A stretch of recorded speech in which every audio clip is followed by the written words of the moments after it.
Então, tem que ser esperto na hora de estudar e usar das estratégias. Mas então, vamos lá, meus queridos, né? Todos aí bem-vindos. Vamos inaugurar hoje a nossa aulinha de filosofia.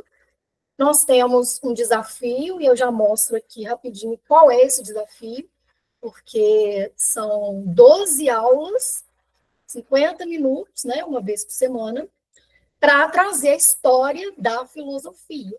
Ou seja, desafiador, porque são muitos assuntos. Nós temos filosofia antiga, medieval, moderna, contemporânea, mas a gente vai fazer da melhor forma, trazendo aí os temas principais, os principais filósofos, os conceitos principais que aparecem aí na prova do Enem. Então, para quem não me conhece, atualmente estou morando em Belo Horizonte, mas morei muito tempo em Viçosa, não sei se tem algum aluno aí, né, ex-aluno. Trabalhei em Ubá também, trabalhei em Ervalha, enfim, trabalho em várias cidades, né? São 17 anos de sala de aula, sou professora de filosofia há 17 anos. O meu nome é Neila, eu coloquei ali o número do meu WhatsApp, porque eu vou ficar à disposição de vocês para esclarecer dúvidas. Ah, professora, eu vi essa questão aqui, não entendi o porquê dessa resposta. Manda lá. Ah, eu vi isso aqui no livro, não entendi muito bem. Manda lá também. Ah, aquela parte que você explicou sobre tal tema ficou um pouco confuso. Você pode me explicar por aqui? E aí eu faço um vídeo, mando um áudio, ou faço um textão, tá? Mas aí, por que eu estou estendendo essa ajuda para o WhatsApp? Porque aqui a gente tem um tempo muito curtinho. E se eu parar muito, por exemplo, eu não consigo caminhar com o conteúdo, já que nós estamos aí com pouco tempo para ver tantos conteúdos, concorda? Então, eu fico à disposição de vocês nesse número, anotem, porque qualquer dúvida da aula, ou sobre qualquer dúvida aí que surgir, vocês perguntam lá. A minha formação é em filosofia, foi a primeira graduação que eu fiz na Federal de São João del Rei. Depois, eu fiz uma especialização, então eu sou especialista em filosofia também. Morei lá em Ouro Preto, fiz no UFOP. Posteriormente, eu queria fazer ciências sociais, entender a sociedade, né, de uma forma científica, sempre achei muito interessante. Então, fui para Viçosa fazer ciências sociais, formei na UFV em 2016. Depois, eu também sempre me interessei muito por pedagogia, práticas pedagógicas, e terminei recentemente aí a graduação em pedagogia na Federal de Juiz de Fora. Já posso pedir música no Fantástico, né? Inteirei aí os 3 cursos. Atualmente eu estou morando em Belo Horizonte, porque eu estou terminando o meu mestrado em educação aqui, na PUC Minas, e também eu sou autora de itens avaliativos, aquelas questões que vocês fazem, quem está no ensino médio, os simulados que vocês recebem nos sistemas de ensino, eu elaboro as questões de filosofia para a ARPA Educação e também para a FTD há 4 anos, e também arrumo um tempinho para ser professora de filosofia e sociologia no Colégio Batista Mineiro, aqui em Belo Horizonte. E também, como sobrou mais um tempinho, eu assumi esse compromisso aqui para trazer esse conteúdo de filosofia para vocês nessa reta final aí, para a gente preparar bem intensamente para o Enem, ok? Tem alguma dúvida até aqui? Tá tranquilo? Estamos escutando bem? Tá ok? Aí vocês vão dando essa resposta, esse retorno aqui, tá? Eu vou abrindo o bate-papo, eu vou fazer algumas perguntas e aí a gente vai dialogando. Bom, vou passar aqui para o nosso BO, porque esse é o cronograma e aí não tem problema não saber nada, viu? Inclusive, Guilherme, vamos seguir aí o exemplo socrático do só sei que nada sei, que muito tem, né, a dizer, que é quando a gente usa essa, entre aspas, né, ignorância para a gente aprender cada vez mais. Então, aquele que admite a sua ignorância é aquele que está sempre querendo aprender mais. Então, esse exemplo aí de Sócrates, a gente não pode esquecer. Eu volto com ele depois na aula, mas é isso, né? Então, a gente precisa sempre ter essa concepção de que a gente está aprendendo cada dia mais. Vão ter alunos aí em diferentes níveis. Quem aí já leu, por exemplo, O Mundo de Sofia? É um clássico da filosofia. Então, você aprende de uma forma mais lúdica, né? Mais interessante, não é tão pesado como, por exemplo, você pegar um livro aí do Platão, né? Ou depois lá do Nietzsche, enfim. Então, para quem gosta de filosofia, O Mundo de Sofia é um ótimo livro. Mas voltando aqui, eu vou mandar os slides lá, tá, Lucas? Depois aqui eu mando. Na verdade, o ideal seria, né, mandar antes, que aí vocês podem ir acompanhando, mas na próxima aula eu mando antes da aula. É muito legal, né? Nossa, o Mundo de Sofia. E tem esse outro aqui que eu passei para os meninos do extensivo, que chama Grande História da Filosofia, Visual da Filosofia. Então, para quem gosta, depois eu posso deixar no grupo para vocês também, eles conseguiram, né, desenhar a história da filosofia. Então, quando a gente fala assim, você entendeu o que é que eu desenho? Pois é, os caras conseguiram desenhar a história da filosofia. É lindo, maravilhoso, você consegue compreender assim através dos desenhos. Então, é um livro que vale a pena ter. Mas voltando aqui, o nosso cronograma ele é um pouquinho apertado, porque são 12 aulas, como eu falei anteriormente. Agora, em agosto, hoje, obviamente, nós vamos começar os pré-socráticos, mas devido a essa apresentação do cronograma, né, sobre a minha formação também, nós não vamos conseguir terminar, nós vamos terminar na próxima aula. Então, hoje, o objetivo seria os pré-socráticos, Sócrates e os sofistas na próxima aula, Platão depois e fechando com Aristóteles. Mas aí vocês percebem, quem já conhece um pouquinho de filosofia, que a gente tem pouco tempo, por quê? Aristóteles tem a teoria do conhecimento, que é muita coisa, né? Tem substância e acidente, tem ato e potência, tem a teoria das quatro causas, e tem a política e a ética também, que é assim, não tem como pular isso aí. O Enem ama, adora, e é um conteúdo que a gente precisa fazer. Então, o tempinho, ele é curto mesmo, e a gente precisa ser bem objetivo para a gente conseguir passar aí em todos os principais. Setembro a gente faz ali a filosofia helenista, porque o Enem também gosta, né? Do Epicuro, Sêneca, sempre aparece. Filosofia medieval, a gente tem que trazer um pouquinho sobre. Isabela, pode perguntar. Isabelle, né?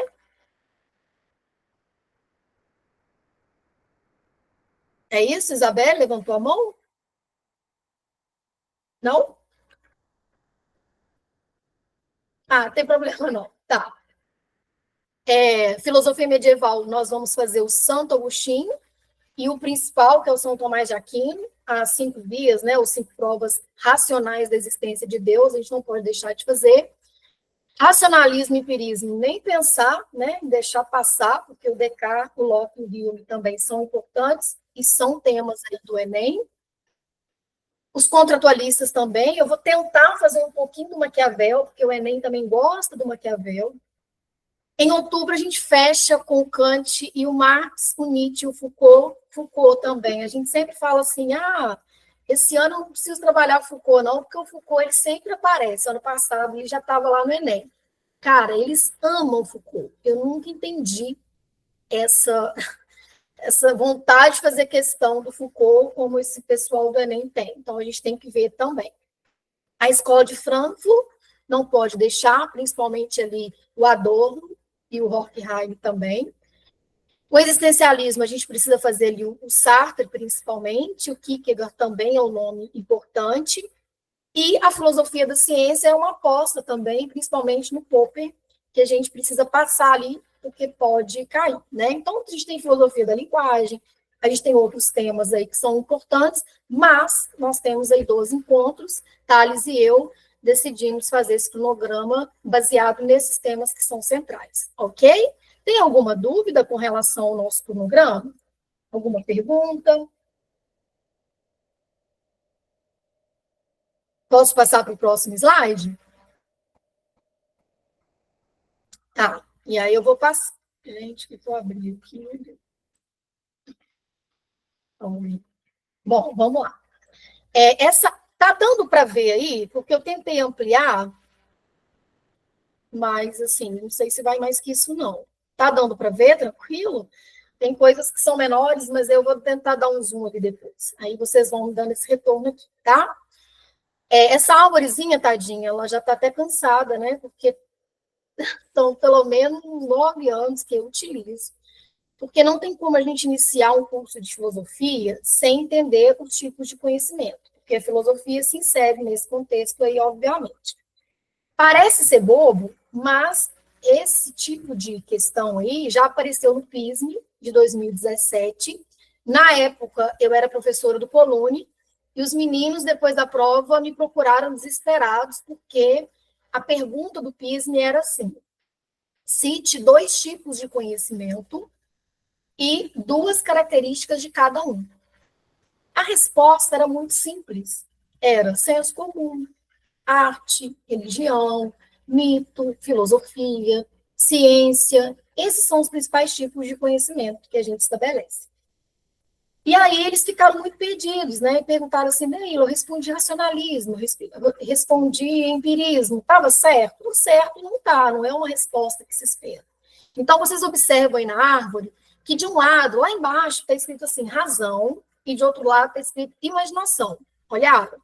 Então, a razão e a imaginação são 2 ferramentas ou instrumentos que possibilitam criar os tipos de conhecimento. Então, a razão e a imaginação não é um conhecimento propriamente dito, mas, através da razão e através da imaginação, você cria os tipos de conhecimento, que são distintos. Então, por exemplo, a partir da imaginação, da fantasia, a gente cria o conhecimento religioso, o mítico, que também está nesse contexto, da fantasia, da crença, né, que se fundamenta na fé, ali no caso do mito, os deuses. A arte também, conhecimento artístico, ele insere nesse campo, né, buscar uma explicação para a realidade, para os fenômenos, através da criatividade, utilizando a imaginação. De um outro lado, aí, né, nós temos a razão, que já traz uma outra fundamentação. Então, para ser um conhecimento, por exemplo, filosófico, você necessariamente precisa da razão, porque senão você fica só nesse campo da fantasia. E para ser filosófico, você precisa de uma fundamentação, de uma teoria, e aí daqui a pouco a gente vai ver melhor só a filosofia. E a ciência também está nesse campo da razão, porque o conhecimento científico também, ele não pode estar ali no campo só da fantasia, né, da imaginação, muito pelo contrário. Todas aquelas hipóteses, teorias, elas precisam ser comprovadas, seguindo ali o rigor do método científico. Agora, será por quê que o senso comum, que está aí bem no meio, ele ocupa um campo intermediário entre a imaginação e a razão? Alguém poderia responder? Arriscar?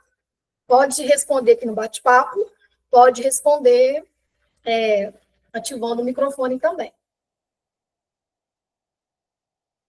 A pergunta é, esse conhecimento popular, senso comum, ele se encontra num campo intermediário entre a razão e a imaginação, por quê? E por que isso? Por que a gente não pode classificar nem como razão e nem como imaginação? Aí o Emanuel respondeu, pois ele pode servir tanto para a lógica quanto para a imaginação, Bruna, porque ele pode se basear tanto na imaginação e na razão, é como imaginário comum, mas tem um fundamento na realidade. Isso, muito. Isso, excelente. Perfeito. O senso comum está ligado à observação dos eventos cotidianos de maneira limitada àquela realidade. Isso. Ótimo. Porque tem fundamento nos dois, equilíbrio nos dois, porque não é 100% fantasioso. Ótimo, perfeito. É isso mesmo. Então, a importância do senso comum é que é um tipo de conhecimento, é um conhecimento popular, passado ali, transmitido de geração em geração. Na maioria dos casos, né, você parte de uma imaginação para criar, mas ele pode fazer sentido. Por isso é que ele fica nesse campo intermediário, né? Porque ele pode partir a princípio de uma imaginação, ele pode ser ali uma crença, mas você pode comprovar. Então, o Rubem Alves, ele dizia uma frase que é muito interessante e a gente consegue sintetizar isso. Ele falava assim, a ciência é a metamorfose do senso comum. Eu acho isso brilhante.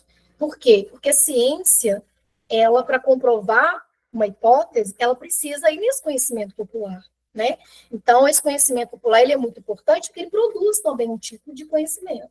O problema do senso comum está na aceitação passiva diante de uma informação, de uma narrativa que não foi comprovada e o indivíduo, o sujeito, aceita aquilo como uma verdade. Então, tem esse desafio aí do senso comum, que é não aceitar de forma passiva.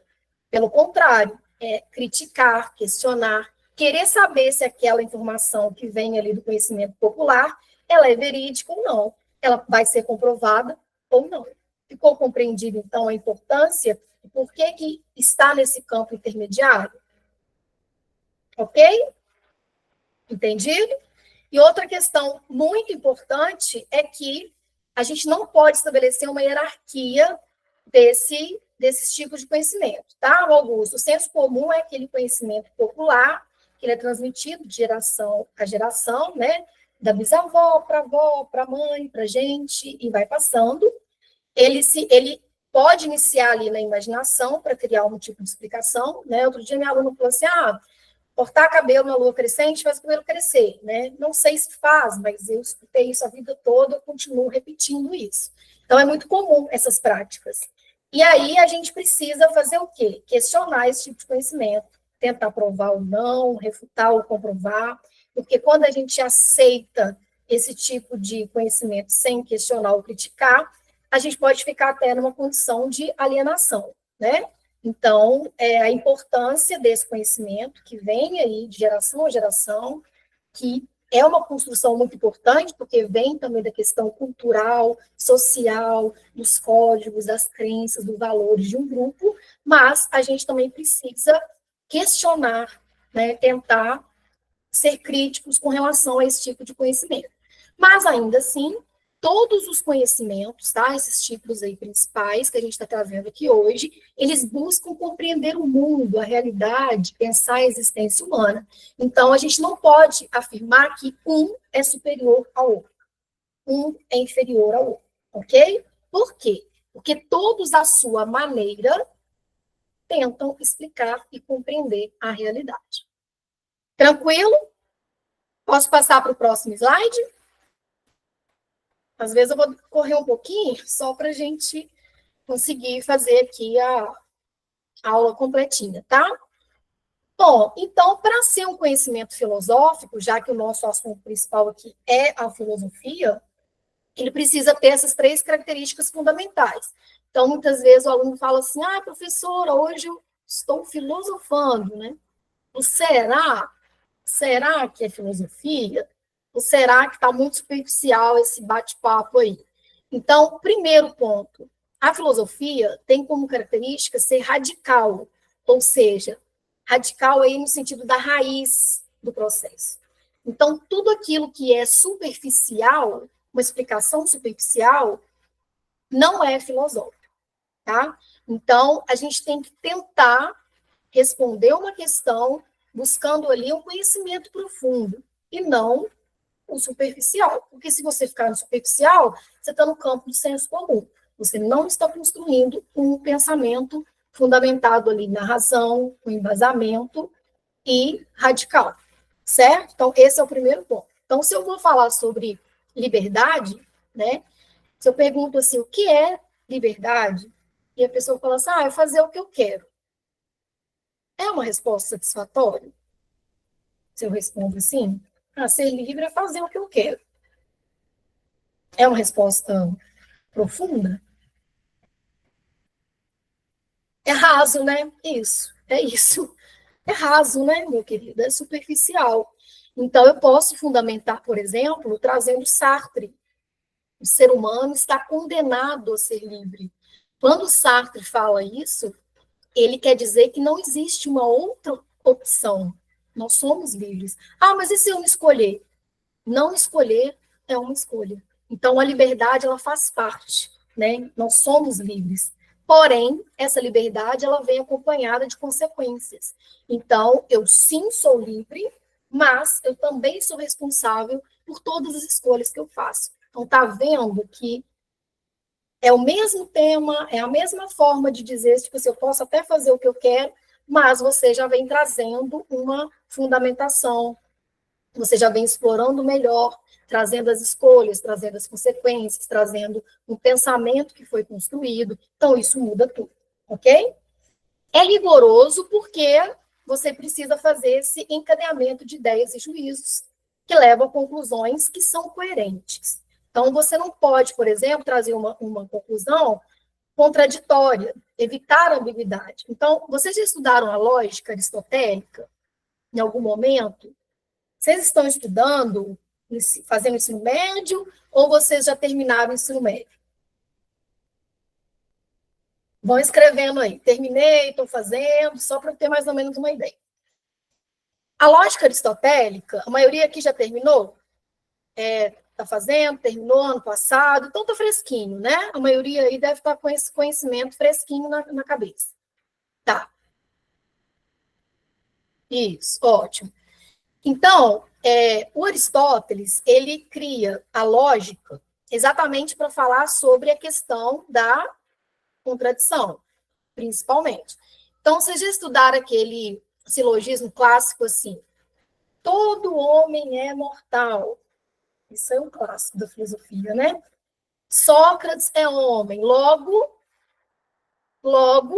se eu afirmei na primeira premissa que todo homem é mortal, e se eu afirmei na segunda premissa que Sócrates é homem, então necessariamente a conclusão tem que ser que ele é mortal. Isso é o quê? Algo coerente, isso é uma conclusão válida. Você lembra disso? Não? Isso é muito comum, né? É uma delícia. Eu amo trabalhar lógica.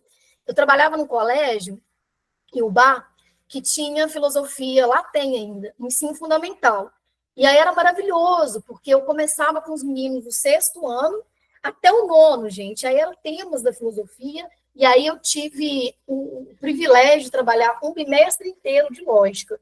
Foi muito bacana. E a lógica, ela é muito importante. Por quê? Por causa do raciocínio lógico, né? Do raciocínio lógico.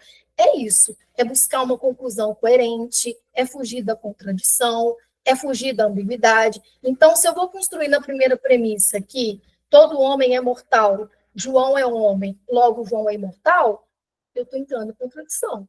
Então, é uma conclusão que não faz um sentido. Entenderam? Então, para ser filosófico, não pode ter contradição. Tem que seguir ali as conclusões coerentes das premissas e os argumentos sustentando a conclusão. E por último, e não menos importante, é um conhecimento também reunido, por quê? Porque você busca entender de uma forma totalizante, ok? Você não busca entender só uma parte. Você procura entender a realidade de uma forma mais ampla, mais geral, e não fragmentada. Então, se eu quero, por exemplo, vou dar um exemplo bem banal, assim, o aluno não está indo bem em física, né? Então, assim, eu posso trazer uma resposta mais específica para isso. Ah, uma habilidade que ele não está conseguindo superar. Mas tem outros fatores também, né? Culturais, enfim, tem um monte de fatores aí, gerais, totais, que podem interferir para isso.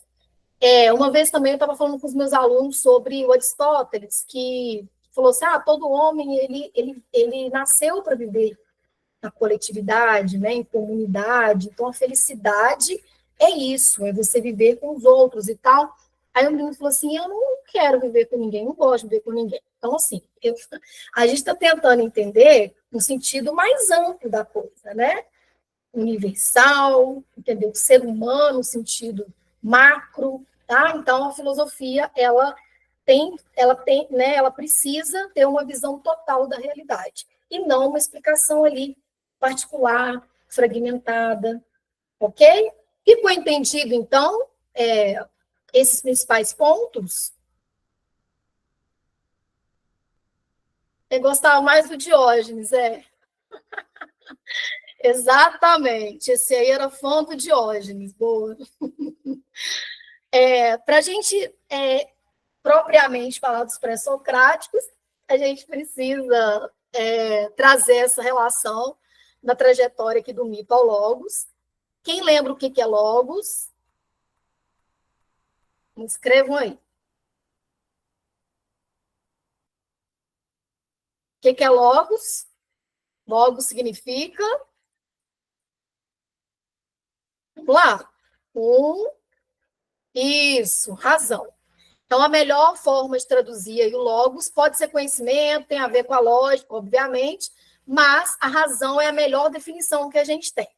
Então, o que acontece? O mito foi a primeira tentativa do homem para explicar a realidade, os fenômenos, por isso que ele foi tão importante, só que ele trazia uma explicação fantasiosa, né? Então, ele vem ali, essa questão da oralidade é muito forte, cria-se uma narrativa para explicar os fenômenos, né? Baseados ali nos deuses e em tudo aquilo que acontecia na sociedade, tem também um viés moral na interpretação mítica, de organização mesmo ali, né? Mas o mito tem tinha uma função muito importante, que era tranquilizar o homem do medo do que ele tinha, né? Do que não conhecia, do desconhecido. Então, como ele não conhecia os fenômenos, como ele não conhecia nada, ele precisava criar narrativas, né, histórias, para que aquelas explicações, mesmo que fantasiosas, fizessem sentido. Então, há uma crença, né, uma verdade nessa palavra ali. Por quê? Porque exatamente ela é transmitida e as pessoas acreditavam naquela verdade ali, principalmente no papel que os deuses desempenhavam nesse processo do conhecimento.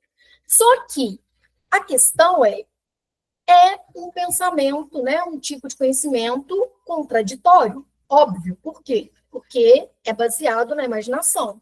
Então, se eu vou criar uma explicação sobre um fenômeno a partir da imaginação, outra pessoa pode criar uma explicação totalmente diferente do mesmo fenômeno, certo? Porque parte da imaginação.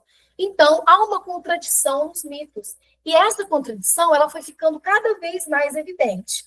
Então, a filosofia ela vai surgindo e a razão vai substituindo gradativamente, porque não é do dia para a noite, é um processo que é gradativamente sendo substituído para que o pensamento racional, ou seja, o logos, entenda a sociedade, compreenda esse mundo natural e as questões humanas, né, da angústia, da existência, não mais baseada nos deuses, não mais baseada na crença, na fantasia. Mas sim, a filosofia vem com esse intuito, né, de construir esse logos, essa razão, para explicar a vida, o mundo, as questões existenciais, partindo da razão. Ok? Então, a filosofia, ela substitui esse conhecimento aí, mítico, gradativamente. Mas aí, eu tenho uma outra pergunta para vocês. A filosofia surge como? Né? Porque ela vai surgir para substituir o pensamento mítico. Por isso, o pensamento mítico ele é importante também. Ele foi o primeiro tipo de narrativa de explicação do homem para a realidade. Por isso que eu falei que a gente tem que, né, ver que cada conhecimento tem a sua importância. Mas a filosofia, por esses motivos, ela vai surgir. E ela vai surgir quando, onde e por quê.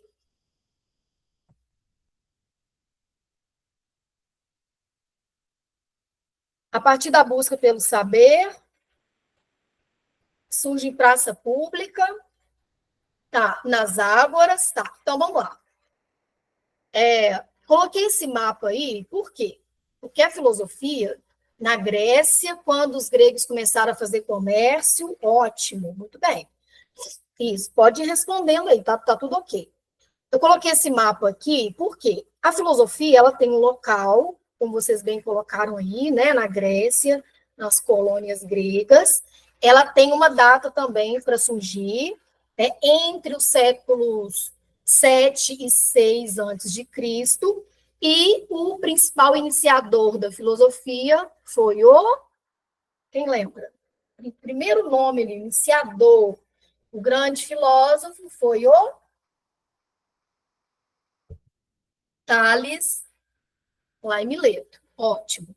Então, esse mapa aí das cidades, tá? Ele representa não só essas cidades aí, mas também as escolas filosóficas que se desenvolveram nesse período e também os respectivos filósofos, que a gente vai começar hoje aqui, vai terminar na próxima aula, que são conhecidos como os filósofos pré-socráticos, porque eles vieram antes do Sócrates, ok? Então, são várias escolas, vários filósofos que vão surgir, e aí nós vamos entender daqui a pouco essa proposta aqui dos primeiros filósofos. Mas antes disso, eu perguntei para vocês como surgiu a filosofia, né?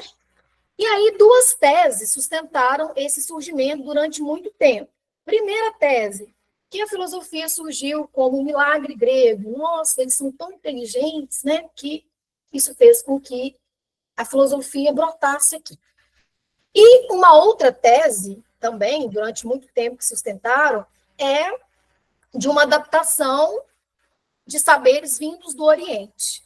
Né? Então, essas duas teses aí justificaram esse surgimento da filosofia no século 7, 6 a.C., nas colônias gregas, né? Ou uma adaptação dos saberes vindos do Oriente, ou porque foi um milagre grego. Porém, a história nos conta que a filosofia surgiu devido a condições históricas vividas ali pelos gregos naquela época, que vão se intensificar ainda mais depois, lá em Atenas, no período clássico. Alguém lembra quais são essas 5 condições principais que marca essas condições históricas aí para a filosofia surgir? Alguém tinha falado aí do comércio, né? Tem mais alguma aí? São 5 condições históricas. Então, vou passar aqui agora, porque a gente não tem muito tempo aqui, tá? São essas 5. Oi, Augusto, pode falar. Ô, Neila, boa Oi. noite. Tem como se ampliar a tua Ah, imagem? deixa eu mudar aqui. Peraí. Rapidinho. Dá um zoom, né? É Olha, isso. peraí. Olha, se na próxima aula eu juro que eu vou melhorar isso, tá, gente? Tá de Eu boa. acabei, mas olha aí, melhorou? Deu uma melhorada. Deu Melhorou. uma Agora sim. melhorada? Aham, Tá. Na melhorou. próxima aula eu vou melhorar ainda mais, prometo. Ó, melhorou? Melhorou sim. Ah, Claro. ótimo. E aí vocês Agora vão fazendo esse retorno para mim, tá? Tanto da minha explicação quanto dos slides. Se não estiver enxergando muito bem, eu vou deixar para vocês lá depois da aula, mas na outra aula eu vou passar antes também, que aí vocês podem acompanhar aí da casa de vocês. Ok? Então, as viagens marítimas é uma condição importantíssima. Por quê? Porque através das viagens marítimas, os gregos, eles viajaram até aqueles locais que diziam que tinha aquelas criaturas fabulosas, os mitos, etc., e eles não encontraram nada, né? Pelo contrário, eles foram percebendo que a natureza, ela sempre segue as mesmas regras, não importando ali o local onde eles estivessem. E aí também, eles vão, através desse contato com outras pessoas, outros povos, né, descobrindo que o mesmo fenômeno, o mesmo fato, era explicado de diversas formas. Então, a contradição aparece nos mitos também. Então, eles chegaram à conclusão que o mito estava apenas no campo da imaginação, que aqui todas aquelas histórias não passavam de invenções. E a gente chama isso, e aí vocês podem anotar no bloquinho de vocês aí, de processo de desmitificação. Ok? Eu vou passar, eu vou deixar lá no grupo, tá, Lilian? Os slides. Anotem aí, processo de desmitificação. Então, o mito, ele vai perdendo a sua força, devagarinho, e vai sendo substituído pela filosofia, né? pelo logos, pelo pensamento racional. A invenção do calendário também marca uma outra condição histórica, porque os eventos da natureza, as estações do ano, tudo isso era atribuído ali àquele poder dos deuses, mas agora criando, né, processo de desmitificação. Desmitificação. Isso, ou seja, o mito vai perdendo a sua força. Ok? O calendário, então, ele é importante porque, né, porque agora o homem criando o calendário, ele aprende a dividir o tempo, espaços determinados, a entender melhor ali a regularidade desses eventos da natureza, e vai, né, sabendo ali que não é culpa dos deuses nem nada disso, e também marca um importante momento do pensamento racional que vai se estabelecendo. A escrita alfabética, óbvio também, né, que contribuiu muito. Por quê? Porque ela deu à filosofia essa capacidade de análise crítica, circulação das ideias, permitiu que o pensamento ali também se tornasse cumulativo, revisável, né? Criando condições para que a reflexão filosófica ela pudesse florescer. Através da escrita também, a gente consegue perceber as contradições, as leis também foram escritas, então tudo isso vai mudando essa forma de pensar. E aí tem alguns alunos que falam assim, realmente, Neila, assim, quando o professor pergunta sobre algum assunto, eu sei, por exemplo, explicar para ele. Eu falo tudo que eu sei, mas na hora de colocar no papel, eu não consigo. Isso é muito comum, não é? Não sei se acontece com vocês também. Mas por que é muito comum? Porque essa oralidade, né, ela, através da oralidade, muitas informações, argumentos passam batido. A gente não percebe muita contradição. Agora, quando você coloca no papel, você escreve, né? Acontece quando vai fazer o simulado. É isso, assim, porque quando você escreve, de fato, tem aquele registro, você consegue ali perceber e fazer uma análise, você fala assim, nossa, isso aqui não está legal, não estou conseguindo criar uma explicação aqui, né? Tá muito contraditório, enfim, está muito confuso. Então, exatamente por isso, né, a escrita alfabética ela vai trazer essa importância por esses aspectos aí. E tudo isso vai estimular a razão, tudo isso vai distanciando cada vez mais do mito. Surgimento da vida urbana também, alguém já tinha falado, né? Isso aí vem depois ali, principalmente em Atenas, né? Que é o auge mesmo dessa expansão do pensamento racional. Por quê? Porque a riqueza trazida ali pelo comércio e a utilização em larga escala dos escravos torna possível o ócio, aquele tempo livre, que podia ser, né, claro, para os cidadãos livres, né, aqueles que eram considerados cidadãos, dedicar à atividade contemplativa, à filosofia. Surge também uma nova classe social, não é isso? Composta ali pelos artesãos, pelos comerciantes. Essa classe estimulou também o desenvolvimento ali de várias técnicas, artes, tudo isso vai criar um ambiente possível e favorável para a filosofia. Esses pontos são importantes. Isso, a filosofia, ela vai surgir a partir dessa ruptura com o mito a princípio, né? Das viagens marítimas, da invenção do calendário, depois da escrita. Lá em Atenas, principalmente, quando tem esse surgimento da vida urbana, e principalmente aqui a cerejinha do bolo, que é a política, tudo isso é favorável, se torna condições históricas favoráveis para o surgimento da filosofia, tá? Então, esses 5 pontos aí que eu coloquei são as 5 condições que tornaram possível o surgimento da filosofia, ok? E a política, posteriormente, como eu falei para vocês, os gregos, né, eles descobriram ali como membros de uma coletividade. Então, a polis, aquela cidade independente, que o governo vai ser exercido por esses cidadãos livres, lá na frente também, né, que eles vão participar ali da vida política, nas assembleias, na praça pública, que vocês também colocaram aí, na ágora. Então, aqueles cidadãos livres, né, que podiam ali participar, eles deliberavam sobre essas leis e esses assuntos ali voltados ao bem comum. Então, mulheres, escravos, estrangeiros, né, não podiam participar dessas decisões, como vocês já estudaram história. Lembraram? Quem era considerado o cidadão livre que poderia participar? Então, mulheres, estrangeiros, escravos estavam excluídos desse processo aí, né? Homens, 18 mais, filhos de pais atenienses, não é isso que vocês estudam lá na história? Lembraram? Tranquilo? Beleza. Posso passar aqui para o próximo? Porque já está acabando, meu senhor. Bom, filósofos pré-socráticos, a gente entra agora nesse debate importante, né? Então, nós temos aqui o primeiro período da filosofia, são os pré-socráticos, né? O período... Isso, também. Também, Guilherme. O período pré-socrático, conhecido também como período cosmológico, vou escrever aqui para vocês, cosmológico.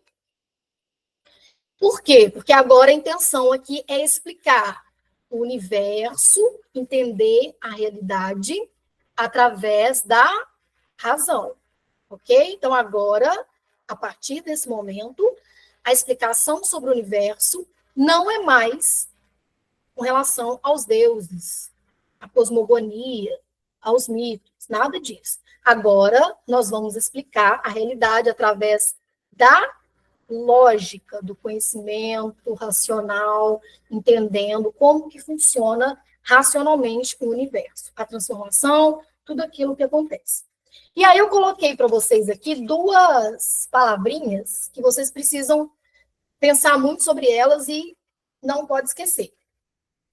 O objeto de estudo dos filósofos pré-socráticos é a physis. Quem lembra o que é physis? Physis significa o quê? Physis. Alguém lembra? Mas tem uma outra definição que é o objeto de estudo. Para eles entenderem a realidade de uma forma racional, isso, a natureza das coisas, exato. Então, physis significa, tá? A melhor forma de trazer aqui o entendimento é natureza.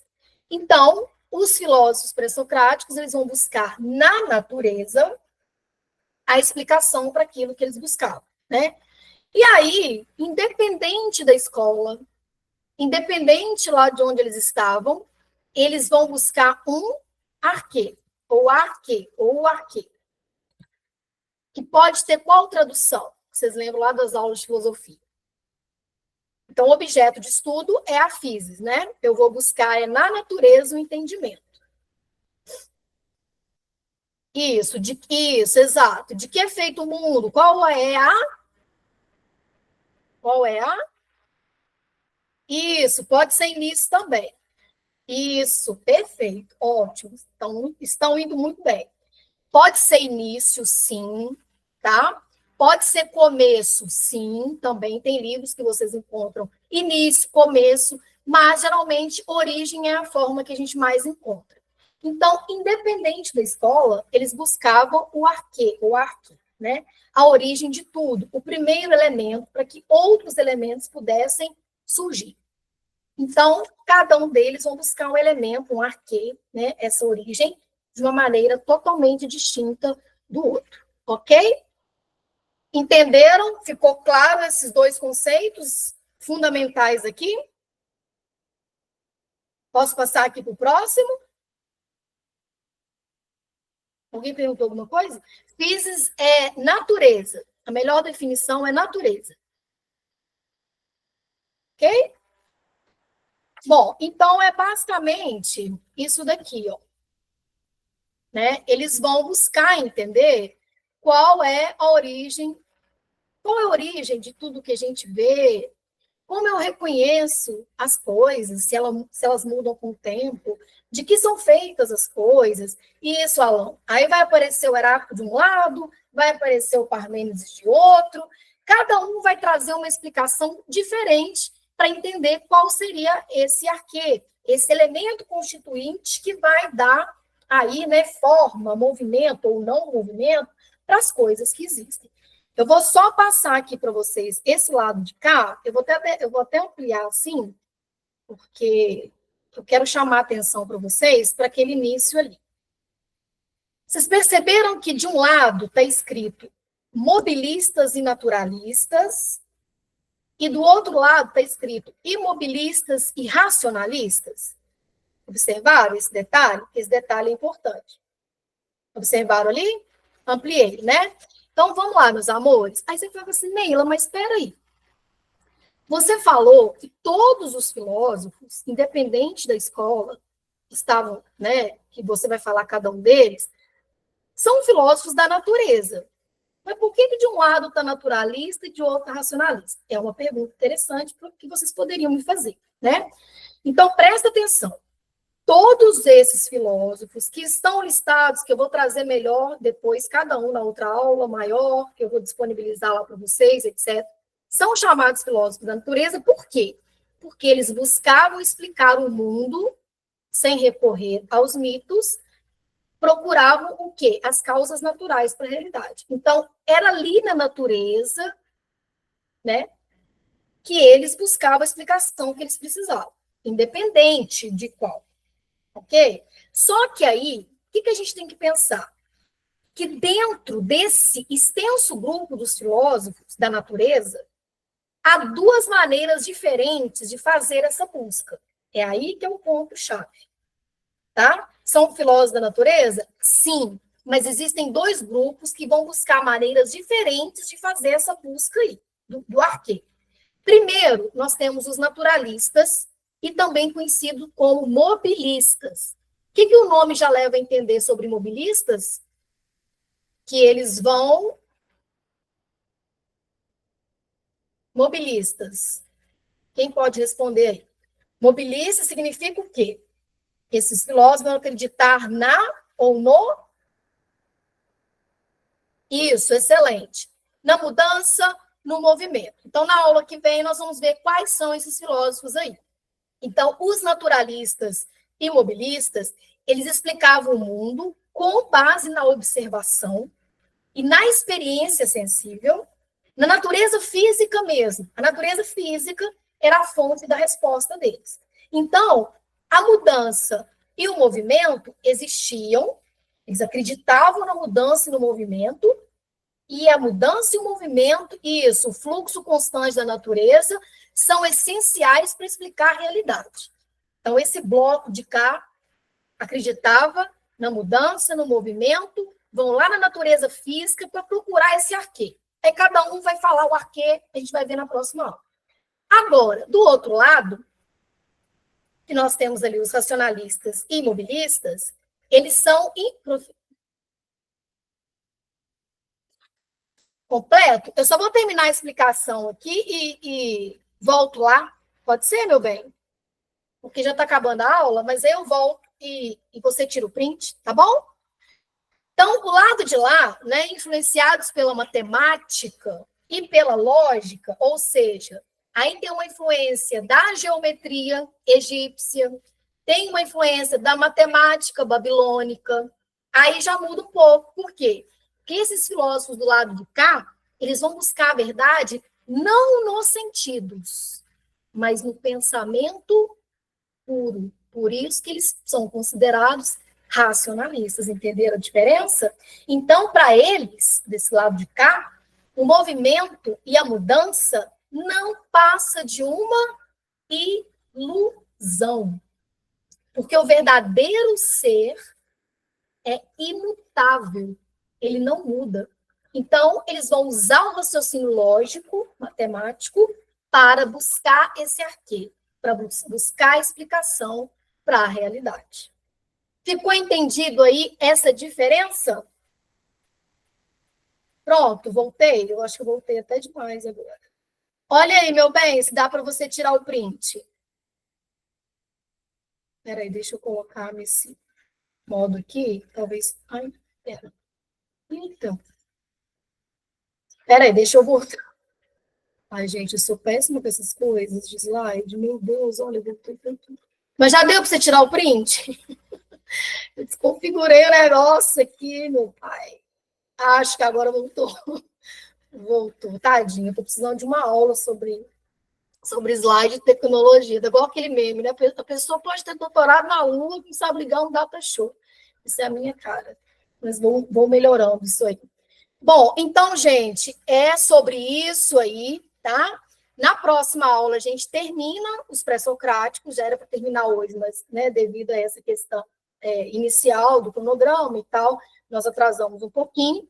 Na próxima aula, nós vamos aí passar em cada um desses filósofos, tanto os mobilistas quanto os imobilistas, e guardar, memorizar, né, relembrar, recordar qual era esse arquê, esse elemento principal, essa origem para cada um desses filósofos, né? Tales de Mileto, Anaximandro, Anaxímenes, o Heráclito, Empédocles, o Pitágoras, o Parmênides, o Zenão, o Demócrito e o Anaxágoras, que são os principais.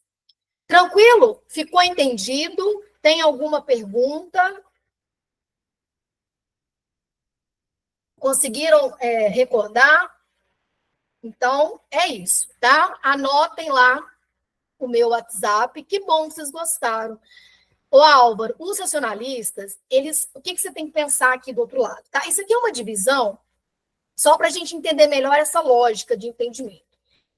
Enquanto lá do outro lado eles buscavam na natureza física, ou seja, observando ali através dos sentidos essa mudança e a transformação dos elementos, né? Água, ar, etc. Do outro lado, nós temos o quê? Nós temos uma pegada mais racional, ou seja, eu vou entender a realidade, eu vou buscar uma origem, não analisando de uma forma empírica, porque para eles o movimento não existe, o movimento é uma ilusão. Então, eu vou tentar entender o arquê, o elemento, através da minha lógica, do raciocínio lógico. Por isso é que eles vão utilizar muito essa pegada ali da matemática, eles têm muita influência da matemática. Por exemplo, tanto é que tem o Pitágoras aí, né, meu amor? O Pitágoras está aí, é por isso mesmo. Por quê? Porque eles vão buscar a verdade não nos sentidos, não olhando ali ó, que as coisas estão na natureza física como o bloco do lado de lá. Eles vão buscar entender o arquê através do raciocínio lógico, né? Ou da matemática, do pensamento puro. Essa é a diferença. Por isso é que eles vão dizer que o movimento ele é ilusório, porque se o ser é, ele não pode ser e não ser ao mesmo tempo. Então, essa é a máxima do Parmênides, por exemplo. Ok? Ficou claro? É no pensamento puro. Um lado é observando a natureza física ali, sentidos, movimento, mudança. No outro é aqui, ó, pensamento puro, raciocínio. Essa é basicamente a diferença que separa essa forma de analisar dos dois blocos aí. Tá bom? É isso, eles são filósofos pré-socráticos. Todos esses daí. Eles vão buscar um arquê, eles vão buscar uma origem, são considerados filósofos da natureza. Porque o objeto de estudo é a natureza. Não tinha nem outro lugar para pesquisar mais nada nessa época, né? É a natureza mesmo. Só que, de um lado, tem o viés dos sentidos, da observação empírica, e de outro tem o viés do pensamento puro, da influência ali da matemática, né, da lógica. É essa diferença que a gente faz na forma de explicar a realidade. Ficou claro? Ficou entendido? É como se fosse sentido de um lado, né? Mobilistas e naturalistas, sentido, e mobilistas e racionalistas, razão. Essa é a diferença básica na hora de buscar entender a realidade. Ok? Tem mais alguma pergunta? Ficou entendida essa separação aí? Só para entendimento, tá? Mas todos vão buscar um arquê. Ok, meus amores? Está tranquilo? Mais alguma pergunta? Ah, então tá bom. Qualquer dúvida, vocês vão mandar lá no WhatsApp, qualquer coisa, tá? Da aula, alguma coisa que leu, qualquer coisa aí que aparecer, uma atividade.